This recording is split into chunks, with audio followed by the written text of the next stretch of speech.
Okay, ladies and gentlemen, mambo vipi? Karibuni tena kwenye kipindi chetu cha DNA Academy Highlights. Na leo tupo na Anthony Mlelwa almaarufu kama Trizi Magno, na mimi ni Kelvin Mabanza ambaye ndo host wenu. Sasa leo tutaenda kuzungumzia mambo yafuatayo, kwamba watu wengi wamekuwa na experience mbaya especially kwenye hii industry yetu ya crypto, na sababu ambazo zinapelekea zipo nyingi tofauti tu ambazo zinafanya watu wawe na experience mbaya. Mara huyu kapatwa hiki, kimemkuta hiki, na kwa vile ndugu yetu Anthony Mlelwa ana experience kubwa sana kwenye hii industry ya crypto, ataenda kutufafanulia kwa nini hii inakuwa hivi. Karibu sana Anthony. Asante sana blaza. Yes. Leo sema umetuhost bila maji ndugu yangu. Hiyo ni roho mbaya. Anyways, yes.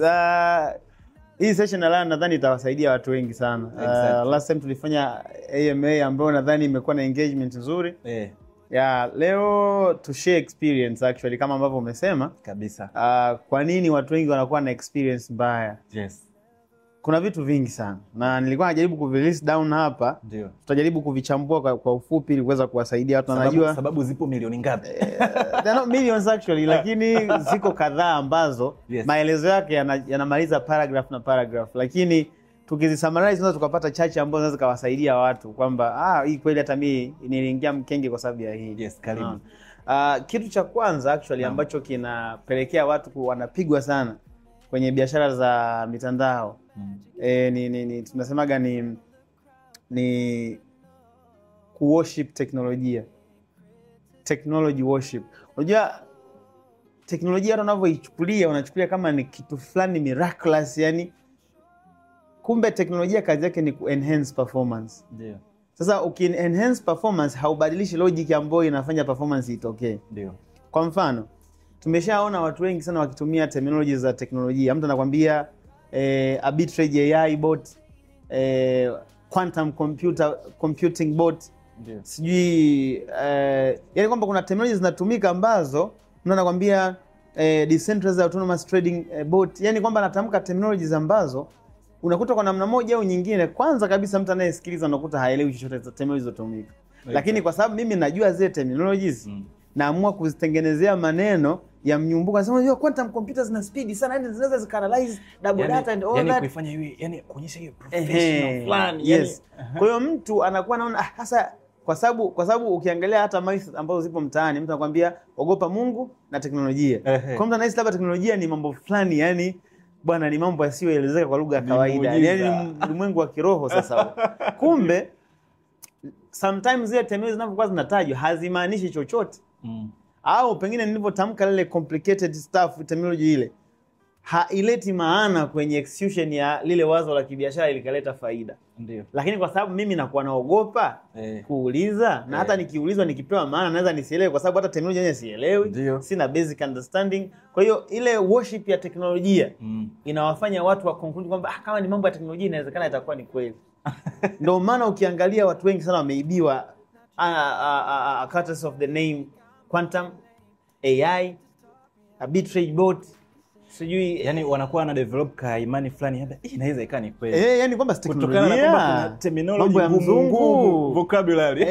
Kwa hiyo vocabulary zile kwa sababu ni za kitek basi mtu anaona kabisa kama kuna ukweli hapa. Anasema 1000 times bot, yani kwamba enhance your trading with the AI bot. Enhance your trading performance by 1000 times by AI bot. Naomba niongezee hapo, unakuta wameambatanisha na graphics fulani hivi.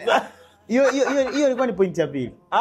Hiyo ilikuwa ni point ya pili. It's very true kwa sababu apart from kutumia complicated terminologies with the essence ya kwamba teknolojia ni kama mfalme wa kila kitu. Kwa hiyo inakuwa rahisi watu kuingia kwenye mkenge kwa sababu ametamkiwa maneno kwamba bwana hii robot la AI lina uwezo wa kuperform mara 1000 ya strategies za kawaida. Kumbe in fact there is nothing like that. Alafu kitu kingine, watu wanafeli kuelewa maana ya innovation ya idea na innovation ya appearance. Ndio. Kwa mfano, unaweza kushangaa imetengenezwa website moja kali. Ndio. Na watu wakiingia kwenye website wanaamini ikionekana kwenye website ndio ilivyo, kwamba anaona Bitcoin sijui nini, au imetengenezwa graphics nzuri imeonyesha kwamba taifa fulani kwamba Bitcoin itapanda mwakani kwa asilimia kadhaa. Mtu kwa sababu ameona graphics ya website imekaa vizuri na nini inaonekana vizuri, mtu anasema website nzuri hivi itakuwa kweli. Kwa hiyo ana worship graphics na appearance, lakini anasahau kuelewa innovation ya wazo. Yani appearance ya graphics ya website does not carry any meaning to the innovation of the business idea. Of course appearance huwa inachukua nafasi kwenye kumvutia mtu aweze kuwa attracted na hicho kitu, lakini uhalisia wa wazo hauwezi kubebwa na appearance peke yake, unabebwa na logic. Sasa kama hujaelewa logic ukabeba pale logic. Unaona? Kwa hiyo hapo tumeshataja mbili. Cha kwanza watu wana worship teknolojia sana. Kwa hiyo wanasahau kufanya research zao. Exactly. Lakini cha pili watu wanavutiwa na kile kinachovutia macho. Exactly. Wanasahau kwenda kujua kilichobebwa nyuma ya kile kinachovutia macho. Umeona? Kwa mambo ya website, mimi nakumbuka kuna mwaka 2016 16 ndio kama sio 16 17 kuna scam moja ilitupigia inaitwa Vortex something, Vortex Profits. Ile scam mwanangu alitengenezaga video ya ofisi. Unajua kipindi kile kwa ofisi ndio kila kitu. Ofisi ndio sasa walitengeneza ofisi ya kuedit ambayo jamaa kana anaongea, mzungu anazunguka, kaenda akakutana na CEO, akakutana na nani. Kumbe zote zile zilikuwa ni acting, hakukuwa na ofisi, hakukuwa na shot. Basi watu wakaichukua kama ilivyo. Unaona ofisi yake hii hapa. Kwa sisi tukaamini kwamba kama ofisi ipo basi tuweke hela. Miezi mitatu tu chali. Kwa hiyo sometimes hizi graphics huwa zinatuvuta, lakini huwa tunakosa kujua the real perspective which is behind that attraction. Kwa sababu attraction ya graphics itakuvutia kuengage, lakini unapoenda kuengage lazima uende kutafsiri maana ambayo ya kitu kiko nyuma yake. Ukisipoweza hapo ukafanya maamuzi ya kuwekeza, maana yake una bet. Kweli. Yes, uko sahihi. Yeah. Tuendelee. Kitu kingine ambacho nilikuwa nimekinote hapa, hiyo ndo mbaya zaidi. Kuna ile terminologies name drop tunasema sometimes kwamba unakuta kuna teknolojia fulani inakuwa anticipated kwamba itakuja. Probably kuna prototype ambazo zipo. Kwa mfano, kitu kama quantum computers si kwamba zipo, bado ziko ni prototype kwenye testing. Kwamba ni wazo. Ni wazo ambao lipo kwenye majaribio. Lakini sasa kwa sababu ya sifa ambazo zimesambaa kuhusiana hilo wazo, watu wanaamua kuboom na kusema sisi ndo the first metaverse exchange. Wanapita humo. Hata ukiangalia vitu kwa mfano metaverse. Angalia vitu kwa mfano quantum. Ile ulivyosema metaverse hapo. Umenikumbusha kitu. Na nimeongea kwa sababu najua kabisa it was one of the catch point ambayo iliwachanganya. Metaverse ni nini? Kwa sababu mtu ananiambia the first metaverse. Metaverse ni ulimwengu ambao ni wa it's a world which is having ni a virtual reality world. Si ndio? Yes. Kwamba ni kitu ambacho tuka explore vitu fulani lakini sio halisi, ila vinachukua image ya kitu. Sasa unaponiambia ni first exchange ya metaverse, kwamba yani kwamba ina trade kitu gani ambacho yani the essence ya kutumia neno metaverse kwenye trading platform ni nini? Au kwenye exchange? Haipo, si ndio? Kwa unakuta wakati mwingine watu wanatumia prototype name drop ambazo hazi exist bado. Ila kutokana na sifa ambazo zimesambaa kwamba hivi vitu viko hivi, kitakuwa na hivi, kitakuwa na hivi, mtu anaassume kwamba basi kama ndio hivyo basi itakuwa yenyewe tuweke hela. Yani si kwamba ameelewa. Kama itakuwa hivyo basi inawezekana. Yani kwamba ya Mungu mengi. Yani tuseme ameweka imani mbele. Imani mbele. Kwa hiyo issue ya name drop ya vitu ambavyo ni prototype inawachanganya sana watu. Kwa mfano juzi hapa nimeona kuna watu wamepigwa kwenye kitu kimoja kinaitwa arbitrage, sio nini? Arbitrage ile haitokei kirahisi bro, kwa sababu arbitrage ni pale ambapo asset moja inakuwa na price tofauti kwenye exchange tofauti. Kwa ina maana mtu anataka kununua hapa kaenda kaiuza kule, lakini ile huwa haidumu kwa muda mrefu, huwa ina calibrate na kaa sawa. Kwa hiyo inatokea in a split of seconds, yani sekunde chache. Kwa hiyo uwezo kusema mtu bwana, mimi uhakika kila siku lazima niwe na arbitrage trading kama 10 napata faida 3%. Wewe mtu anakuambia kwamba nachukua USDT OKX na sija nazileta Binance. Sio rahisi hivyo. Yaani ukitaka kujua sio rahisi, jaribu ufanye. Kwa transaction fees zenyewe utashangaa hujapata chochote. Na uwezo kufanya arbitrage na dola 100, 200, 300, 500, sio 5000. You can end up losing too. Exactly, you can just end up losing the money. So it's very challenging. Halafu kuna kitu kingine pia ambacho watu kimewapelekea wamepoteza sana pesa. Ndio. Wanachanganya community na competence. Community. That's another thing. Na competence. Yaani kwamba watu wengi waga wanaamini project ikiwa na watu wengi ndio nzuri. bila kujua haijalishi kama ni pumba zimezungumzwa hapo, watu wameenda kwa miemko, wanadeal na idadi. Social approval. Sasa watu wengi hapa kuna msemo wa Kiswahili unasemaga wingi sio hoja. Sasa watu wakiwa wengi, kwa mfano ukiangalia some of the projects zinakuwa nzuri tu, lakini hazina watumiaji wengi, zinakuwa taratibu mpaka zinapata, lakini scam kwa sababu zinatumia emotions kuweza kujitangaza ni rahisi kupata watu wengi. Sasa ukifuata watu, it's very easy kwa wewe kuingia kwenye mtego. Na ndio maana instead of following the community, ukubwa wa community, jaribu kufuata nini? Competence. Kwa sababu kwenye dunia hii tukatae tukubali, idadi ya wapumbavu ni kubwa kuliko wenye akili. Hiyo ngoja ni note pembeni. Lakini kuna msemo mmoja anasema wengi wape. Sasa je, hiyo kwenye crypto haifanyi kazi? Sasa kwenye okay. Wengi wape ni kwenye demokrasia brother. Ila kwenye logic, yani tunasema facts hazinaga democracy. Kwamba kwa vile watu wengi wapo huko basi no. The fact does not have a democracy. Kama Kevin Mabanza ni mwanaume, watu 30 wakasema ni mwanamke, afu mmoja akasema ni mwanaume, will it change kwamba wewe ni mwanaume? Hapana. That is the meaning of business. Business ni 1 + 1 = 2. Sasa ukisema wengi wape, hiyo ni demokrasia bwana, fikra za watu zinasemaje, tuishije hapa. Lakini kiuhalisia kwenye biashara is all about logic. Nikichukua biashara hapa nikaenda kuuza hapa, nikinunua hapa nitapata faida. Ndio iko hivyo. Yaani unaweza kusema wengi wanasema tuanzie huko. Sasa tukianza tunapata hasara. Kwa hiyo issue ya biashara, it has to be with the competence. It's not about the bigger number of people. Na lazima tukubaliane ukweli. Kama ingelikuwa watu wengi werevu ni wengi kuliko wapumbavu, maana yake dunia ingekuwa na matajiri wengi kuliko maskini. Sahihi. Ingekuwa na watu wengi ambao wanatengeneza faida kuliko wale wanaopoteza. Kwa hiyo lazima tukubali ukweli kwamba watu ambao wana werevu ni wachache, na wenye appetite ya kutake trouble, kufanya homework, ya kufanya analysis ya kitu kabla hajakifanyia maamuzi ni wachache pia. Wengi huwa wanapenda kusimplify. Bwana, si umesema hivi, mbona wazungu wanafanya? Basi na sisi tufanye. You get the point? Umenikumbusha kitu. Kuna mtu mmoja miaka ya nyuma kidogo alinileteaga biashara scam. Na kigezo chake kikubwa ilikuwa ni kwamba hata wazungu wanafanya, wewe mwenyewe si unaona? Si unaona hii concept wanafanya, anasema kwamba kuna wazungu nao wapumbavu wapo. Homeless. hawana elimu nzuri. Tofauti wetu nao ni rangi tu. Lakini I think one of the big issue nyingine ni kwamba sisi Afrika tunaamini mtu akiongea Kiingereza basi ameshasoma. Na wakati wenzetu Kiingereza ni lugha yao, ndio lugha yao. You get the point. Kwa kuna namna hiyo ambayo nadhani watu pia natakiwa wajifunze na waweze kujua namna ya kuanalyze vitu. Alafu kitu nyingine watu ambacho hawakijui ni kwamba watu wanafikiri kwamba mtu akiwa CEO basi anajua kila kitu. Kwa mfano project nyingi za crypto zimeanzishwa na watu ambao unakuta wanajua less than 30% of exactly what does the blockchain means. Unajua innovation ni courage ya kuimplement kitu ambacho umekiwaza. Sasa inawezekana Mabanza ukawa na uwezo wa initiate na kutake initiative kwenye kuwaza kitu, bwana hivi tukifanya hivi sinawezekana.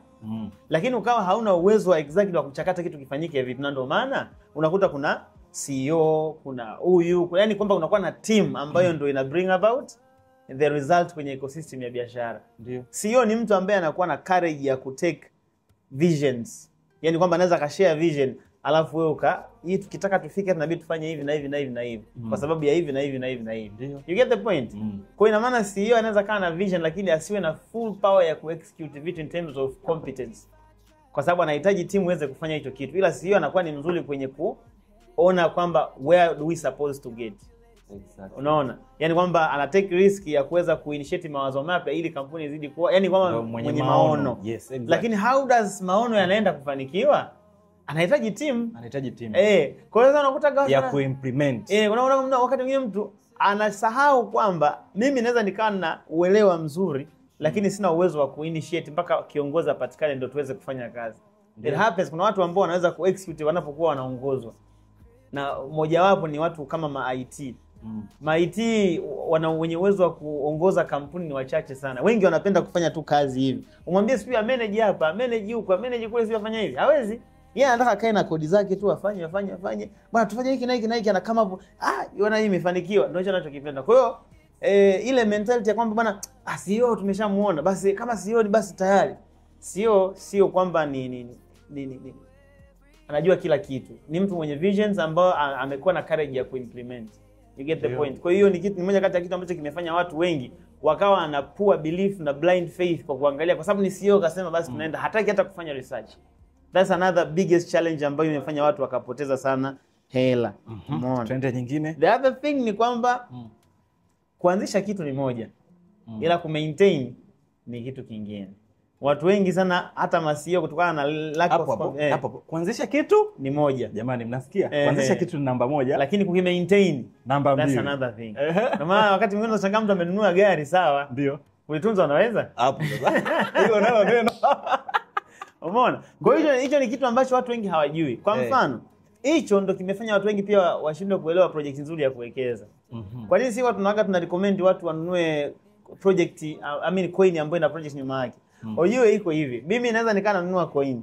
You get the point? Nanunua coin, kanunua coin. Lakini investors sio adopters.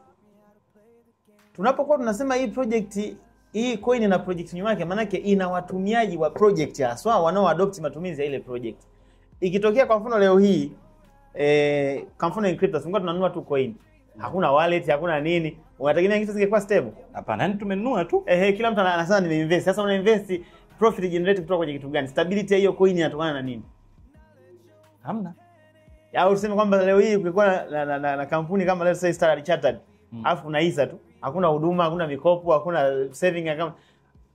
How would the company survive? Kwa hiyo nakuta kuna kuinvest, lakini ili uinvest kwenye kitu ambacho kina matunda lazima kiwe na watumiaji. Wale watumiaji ndio adopters wale. Watumiaji, yes. Ukiadopt, adopters wakiwa wengi, ndio reputation ya kampuni inakuwa kubwa, then kuna kuwa na imani, ile belief ya watu kwenda kuinvest kwenye ile wazo wa kununua either hisa yake au coin yake.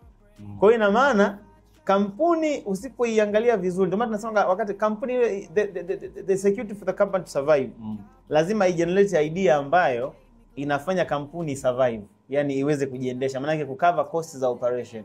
Kwa sababu watu wanafikiri kwa sababu ni blockchain basi transactions zinaenda tu, so smart contract inakuwa maintained for free. No, wale ni watu wanafanya kazi bro. Yes. Ukiona smart contract iko sawa, kuna watu wanaimaintain ifanye kazi vizuri. Yeah. Ukiona application kila wakati iko sawa, kuna watu wanaidevelop ikae sawa. They need to be paid. Yeah. Sasa kama kampuni haigenerate revenue ya kutosha kuweza kuwalipa hawa developers, anayetaka develop hiyo system ikae sawa, maana yake lazima watumiaji wawepo. Revenue generated. Revenue generated, hawa workers watafanya vizuri. Wakifanya vizuri, nje huko tutapata reputation ya kampuni, bwana CRDB wako vizuri, bwana Standard wako vizuri. Oya na mimi niwekeze kwenye hii kampuni, wananunua. Kwa hiyo ni kitu ambacho kinategemeana. Kwa watu wanakuwa wasifikirie katika engo ya kuangalia the one side, hapana.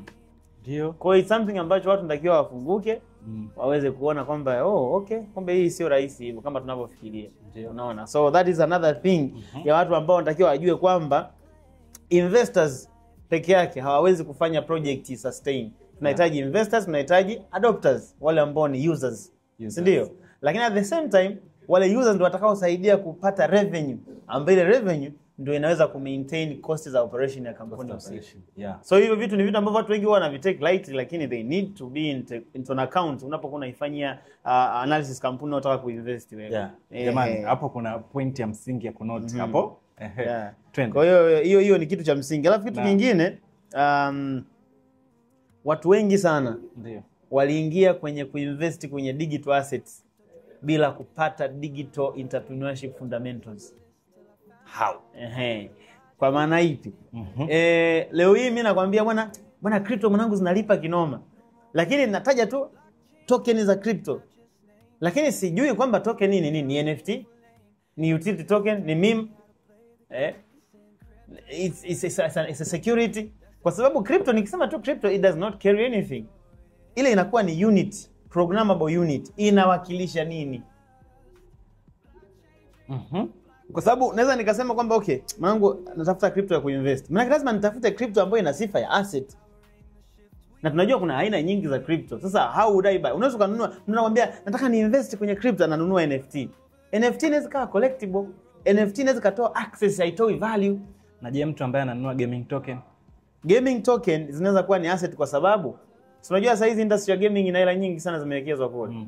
Kwa hiyo some of the gaming tokens zinakufanya una earn, kwa sababu kwenye crypto sasa hizi kwenye blockchain ecosystem kuna games ambazo ni play to earn. Kwa hiyo kuna kwa mfano angalia game kama hiyo Need for Speed, kuna game kama hii game ambayo inaitwa Auto GTA. GTA. Yes. Watu wanacheza, wanalipia, wanafanya nini? Sasa kuna token na I think kuna some of the games wameshaanza kuinteract na tokens ambazo zinakupa value either ya kupurchase some more features.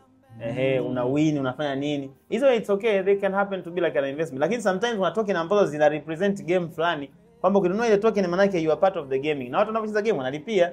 Kwa hiyo kama revenue itakuwa kubwa, maana yake token ita appreciate. Unaweza hela, yes. Kwa hiyo some of the gaming tokens they invest kwa sababu industry ya gaming ina pesa nyingi sana. Lakini sometimes it's very important pia unapofanya manunuzi uwe unafanya consideration ya kujua exactly. Kwa mfano, most of the NFTs hazipo special kwa ajili ya investment. Zile huwa ni access token. Kwa mfano mimi na Mabanza hapa tuna Big Boys Club. Tunataka to limit watu wanaotaka kuaccess ile. Basi tutatenza NFT zetu 3 tu. Ambazo hizo NFT ukinunua basi ndio una uwezo wa kuaccess meeting zetu tunazokuwa tunakaa nazo bila kuuliza. Naomba ni kuinterrupt kidogo. Kuna miaka ya nyuma hapa ile tukaga sijui NFT si ni ya Ronaldo ile.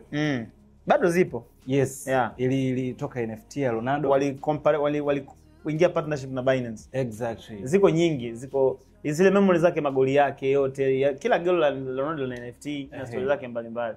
Watu wakaanza kuna nini? Watu wakaanza kuzinunua. In what. Mpaka walimfungulia na kesi Ronaldo.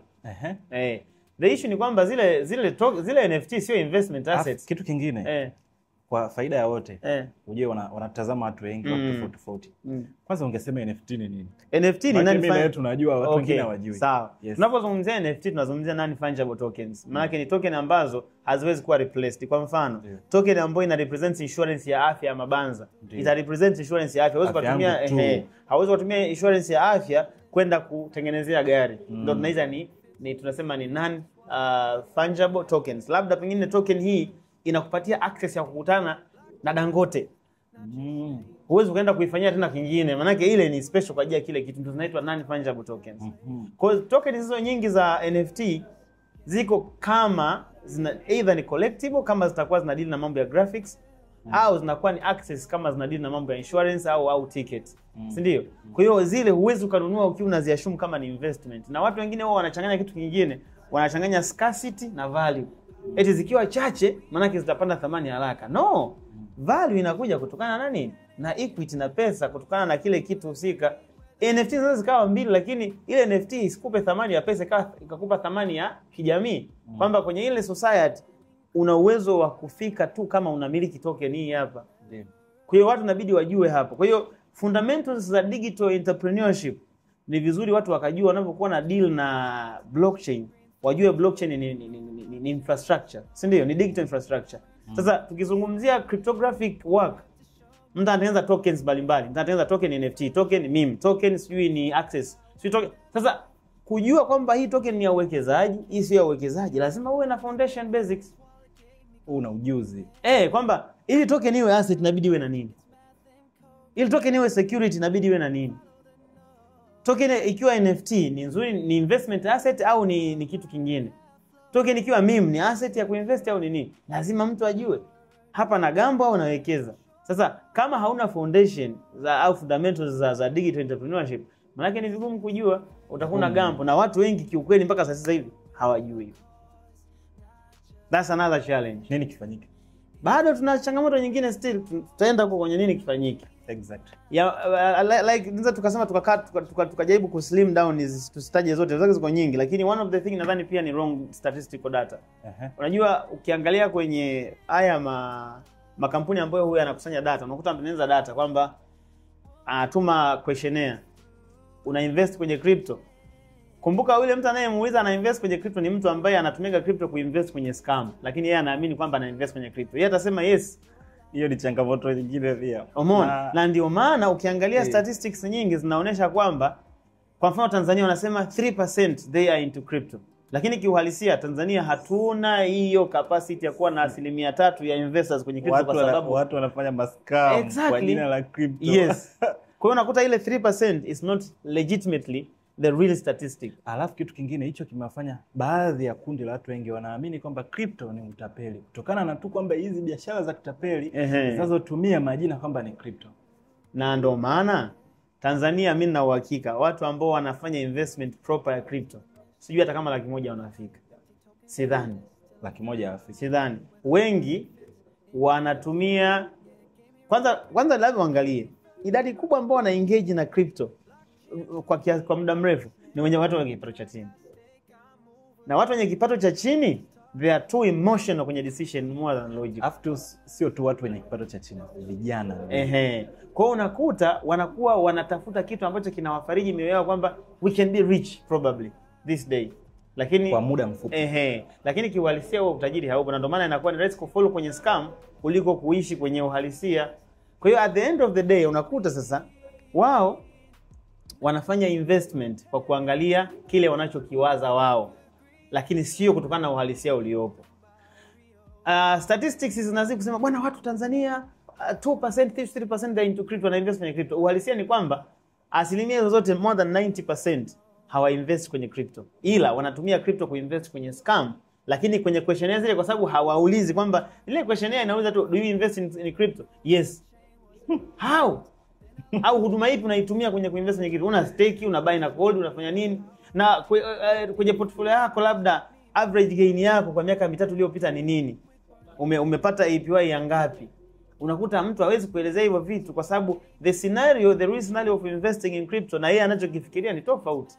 Unaona? Kwa hiyo at the end of the day unakuta mtu amenunua NFT, anasema mimi na invest kwenye crypto. Okay fine. Na wao inabidi wajue kuangalia wanapouliza wana invest kwenye crypto zipi? Ni tokens za security, ni tokens za meme, ni NFT, ni nini? Exactly what are they investing on? Unaona? Na kama tunaita investment, does buying NFT inakuwa termed as an investment? Unakuta sio. Kwa unakuta kuna complicated stuffs nyingi, halafu wenyewe wana simplify tu kwamba watu wengi wana invest kwenye crypto. Wapi? Wako wapi hao? Kwa that is another problem. And also kabla tujamaliza nikukumbushe kuna changamoto nyingine kubwa sana. Ipi hiyo? Watu wengi wana invest with the anticipation ya burudani more than the business foundation.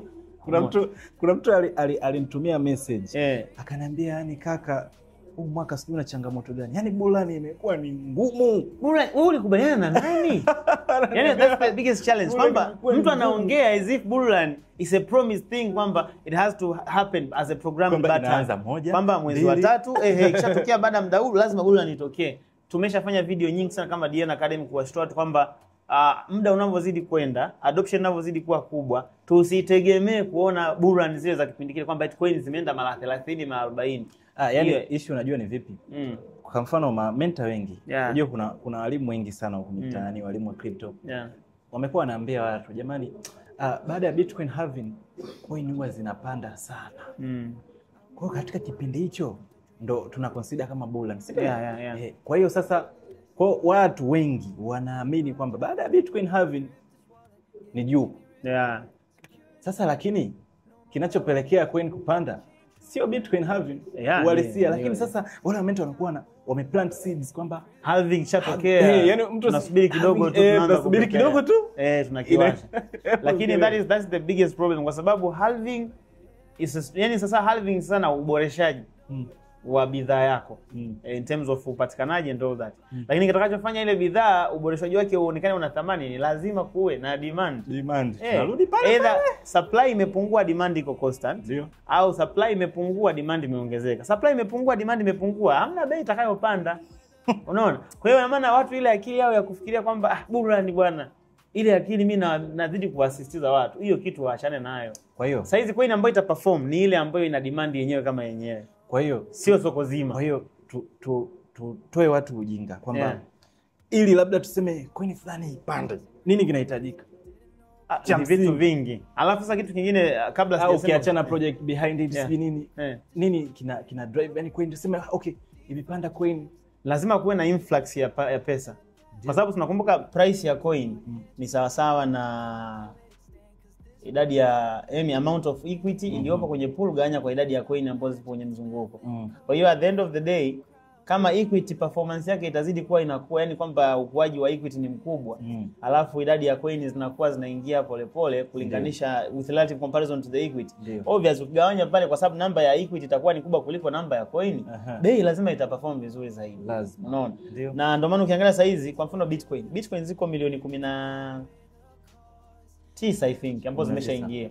Lakini circulating volume ya pesa ambayo ipo kwenye project ya Bitcoin ni dola trilioni 1.5 if I'm not mistaken. Sijui kama 1.5 au 1 something. Yes. Ukichukua pesa ile 1.5 trillion gawanya kwa milioni 19 ndio unapata hiyo 80 na kitu.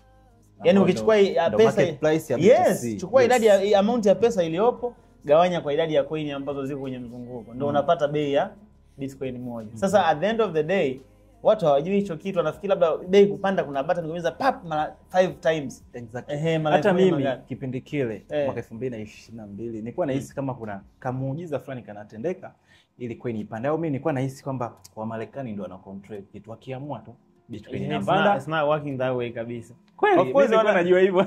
Hiyo na mimi mwenyewe najua kwa sababu kuna watu wengine wanakuta wanakaa wanasema mwanangu, yani safari wametuchezea akili. Si wamekuchezea akili, wewe ndio umeichezea akili kwa sababu ulikuwa unafikiria vitu ambavyo ni illusion kwenye logic. Ndio. Yaani leo hii kwa mfano mtu anasema kwamba yani Bitcoin ikipanda mara 3. Ipande mara 3 how? Do you know exactly how much does it need to be added on the Bitcoin peke yake ili iweze kupanda mara 3? Mimi nakumbuka miaka ya nyuma kuna mtu alinifuata akaniambia kwamba nunua Shiba Inu hata za dola 100 tu. Yaani ikikata 0.1, unajua Shiba Inu ina masifuri mengi. Akaniambia kwamba yaani ikikata 0.1 umetoboa mdogo wangu, umetoboa. Unajua kipindi cha nyuma Shiba kati inaanza ilikuwa na masifuri 10 na ngapi. Ndio. Kwa hiyo kwa sababu ilikuwa na supply ndogo na ndio ilikuwa ni meme coin ya kwanza, yaani ilikuwa kama ya pili. Watu walinunua haraka haraka kabla volume haijawa kubwa. Kwa hiyo ikafuta zile zero haraka haraka. Ilipofuta depth ya liquidity ikawa imeongezeka, afu sasa ikawa ile Shiba haina kitu, yani ni coin tu ambayo imenunuliwa for nothing out of influence. Kwa hiyo unakuta at the end of the day sasa kukawa hakuna ile interest ambayo ni organic ya kufanya watu wazidi kununua ile coin. Kwa hiyo ikasaturate. Hivyo saturate ikaanza kurudi. Watu itabidi pale nyingine Shiba kila wakaanza kuleta Swizo, Pepe, nini ambazo zina the same scenario. Kwa hiyo at the end of the day unakuta watu wengi sana wanapenda influence. Labda akiona influencer fulani kazungumzia coin fulani ina drive crazy, anaweza kufanya maamuzi magumu more than what the logic can explain about the given business. Au kuna wale unajua hata Shiba ndio hao ma influencers wanasababisha watu wengi sana wanapigwa sana. Siku hizo wanatumia wasanii na nini. Tumeshaona hata unaona hata ilikuwa rahisi sana watu kuwaibia wakati rais wa Argentina alipopost ile meme coin ile Libra. Watu walipigwa dola milioni 800 ndani ya masaa 24 kwa sababu ni rais kaposti ana influence. Lakini kumbuka rais ni kiongozi sio mchumi. Ndio hiyo unakuta kwamba kiongozi ni organizer, lakini it's not like anajua kila kitu, hapana. Sasa hawa ma influencers, mimi nakumbuka nilikuwa na mtindo mmoja naingia YouTube. Sasa unakuta labda video zinazokuja. Unakuta labda anakuambia here are the list of coins that will 10x in 2025. Angalia.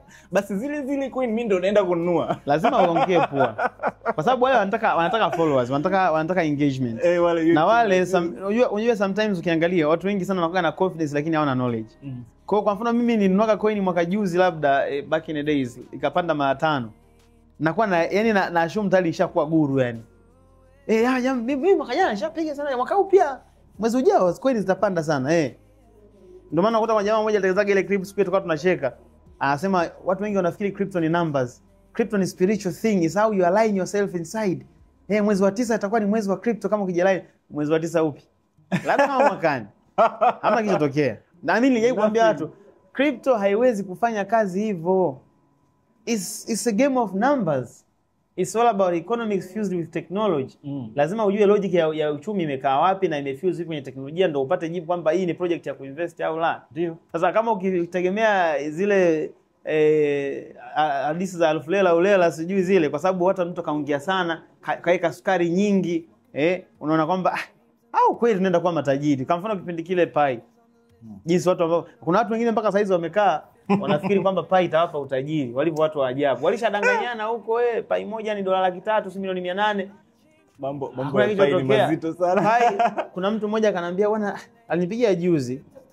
Actually nilikuwa naangalia hata tuone hapa Pi. Pi akawa anapiga simu. Asa bwana mimi nina Pi zangu kama 10 tuliambiwa ukiwa na Pi moja tu unaishi maisha. Nikamwambia kwanza ili kufika dola 1 nitakiwa na Pi kama 5 hivi kwa sababu Pi sasa ni dola 0.2. Haiwezi amna Pi ni dola 9 nikamwambia haya kauze. hawataki kuaccept ukweli. Yani ningemwambia kweli kuanzia mwakani nitakuwa dola 3 angeniamini kwa sababu si nimeongea kitu ambacho nafsi yake inataka kusikia. Wanataka kukisikia kwa muda huu. Yes. Kwa hiyo at the end of the day hivi vitu vina changamoto sana kwa sababu watu wengi wanafanya maamuzi emotionally. Na ndio maana mascammers siku zote wana excel kwenye fog of misunderstanding, lakini the real facts zina take time to be understood na wanaonufaika ni wachache, na ndio maana hata statistics ni kwa nasema nyingi ni za uongo. Wengi hata hawa invest, wanatumia crypto kuinvest kwenye scam, lakini wanasema tuna invest kwenye crypto. Crypto investment, they have the ways how they work. Na ukiinvest kwenye crypto, changamoto kubwa ambayo mimi na expect labda iwe ni price fluctuation, lakini habari kwamba crypto zimefungiwa, sio zimekufa, wapi?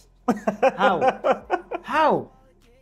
Kwa hiyo unakuta kuna confusion kubwa out of understanding, na ndio maana to summarize our conversation ni kwamba ni vizuri watu wakachagua elimu kabla ya kufanya maamuzi, kwa sababu there is no point ya wewe kuweza kurush kufanya maamuzi na kitu ambacho kitakusababishia uanguke kwenye shimo usipate hata 100, kuliko utake time ujipe hata basi hata miezi 2 jifunze, ili uweze kuona kabisa kumbe iko hivi, kama iko hivi inanifaa, au kama iko hivi basi hainifai. It's as simple as that. Kwa watu wajifunze, wa invest sana. They need knowledge. Yani hamna kitu kingine zaidi ya hicho. Yeah. Anything to add? Shakwada hapo labda ni kwamba tu wakumbuke hii conversation inaletwa kwa na Encryptus. Powered by Encryptus. All smart investors wanatumia Encryptus wallet kabisa. Kama ambavyo unaweza ukaona hapa. Kama mimi hapa leo mimi sina. Unakosa logo blaza, unakosaje logo ndugu yangu Lakini kwenye ukuta wetu huko watu wanaona Encryptus. Kwa hiyo kwa wale smart investors wote wajaribu kutumia Encryptus wallet. Watembelee www.encryptus.com, alafu wataweza kuona namna gani hii wallet ambavyo ina huduma nyingi friendly ambazo ni rahisi kwa mtu yote kuweza kuzitumia.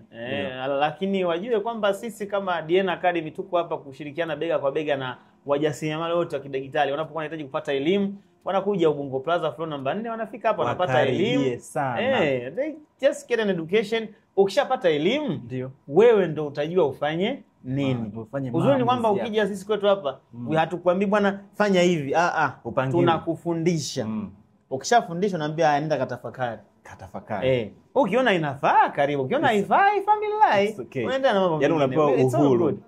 Kwa sababu at the end of the day kwenye dunia hii ambayo ina ecosystem, hamwezi wote mkafanya biashara moja. Huyu inabidi awe mwalimu, auze kile. The whole ecosystem sasa ndio inafanya sasa jamii inakuwa inaishi katika msawazo. Kwa sisi hatuwezi kufika tukamwambia bwana acha hiki fanya hiki. Tunakufundisha vizuri. Muda wewe ndio utakusaidia pia kuweza kujua kwamba hii project kumbe ni nzuri. So tuwakaribisha sana Ubungo Plaza, lakini pia wasiache kusubscribe na kuweka comments zao kwenye conversation. Make some likes, make some comments. Lakini sisi hapa tuko special wa kuwasaidia kielimu muweze kujua namna gani mtakuwa na kitu kinaitwa responsible adoption. Unajua sio kuadopt tu. Ni responsible. Yani una adopt matumizi ya crypto kiwajibikaji. Unaona hata pombe anakuambia drink responsibly. Kunywa lakini kunywa kiwajibikaji. Hairuhusiwi chini ya miaka 18. Ndio hivyo. Na unywaji crypto hivyo. Na unywaji uliokithiri ni hatari kwa afya yako. Saizi au transition ka slogan adopt responsibly. Kwenye description zote zinazoonekana pale. Tuna promote responsibility, yani responsible adoption ndio kitu ambacho tunakipromote. Jamani, saizi hashtag ni adopt responsibly. Kwenye crypto lakini. Jamani tunashukuru sana kwa kutazama. Trizzy Magno aishaongea mambo mengi, ametema madini sana na tunashukuru kwa kweli. Asanteni sana, tukutane tena kwenye kipindi kijacho. Thank you. Bye. Encryptus, yeah, that's the shield I trust. Crypto real, no hype, no rust. Blockchain dreams built block by block. One wallet, one world, yeah, we breaking the lock. It's Encryptus, powering the shift we need.